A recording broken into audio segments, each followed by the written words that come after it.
രാം ചരൺ കിയാര അദ്വാനി അഭിനയിച്ച ശങ്കർ ചിത്രം ആദ്യ ദിനം നേടിയത് കോടികൾ. ശങ്കറിന്റെ കന്നി തെലുങ്ക് ചിത്രമാണ് ഗെയിം ചേഞ്ചർ. 6 വർഷത്തിനിടെ രാം ചരണിന്റെ ആദ്യ സോളോ ചിത്രമാണ് ഗെയിം ചേഞ്ചർ. ചിത്രം ഇന്ത്യയിൽ ഇതുവരെ 51 കോടി രൂപയാണ് ആദ്യ ദിനത്തിൽ നേടിയത്. ചിത്രം തെലുങ്കിൽ നിന്ന് 42 കോടിയും തമിഴിൽ നിന്ന് 2 കോടിയും കളക്ഷൻ നേടി. ഹിന്ദിയിലേക്ക് വരുമ്പോൾ 7 കോടി രൂപയാണ് ചിത്രം നേടിയത്. മോർണിംഗ് ഷോകൾക്ക് 55.82% ഓക്യുപ്പൻസിയും തെലുങ്ക് പതിപ്പിന്റെ ഉച്ച കഴിഞ്ഞുള്ള ഷോകൾക്ക് 39.33% ഓക്യുപ്പൻസിയുമാണ് ചിത്രത്തിനുണ്ടായത്. ഈവനിംഗ് ഷോകൾക്ക് 50.53%. ഗെയിം ചേഞ്ചറിന് രാജ്യവ്യാപകമായി 17,161 ഷോകളുണ്ടായിരുന്നു.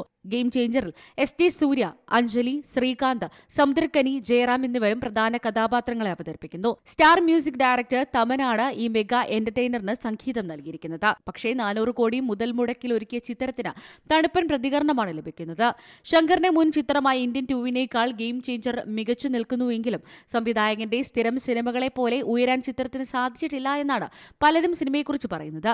ശ്രീ വെങ്കടേശ്വര ക്രിയേഷൻസിന്റെയും സി സ്റ്റുഡിയോസിന്റെയും ബാനറുകളിൽ ദിൽ രാജുവും സിരീഷും ചേർന്നാണ് ചിത്രം നിർമ്മിച്ചിരിക്കുന്നത്. ഗെയിം ചേഞ്ചറിന്റെ 4 പാട്ടുകൾക്ക് മാത്രം ചിലവ് 75 കോടി രൂപയാണ്.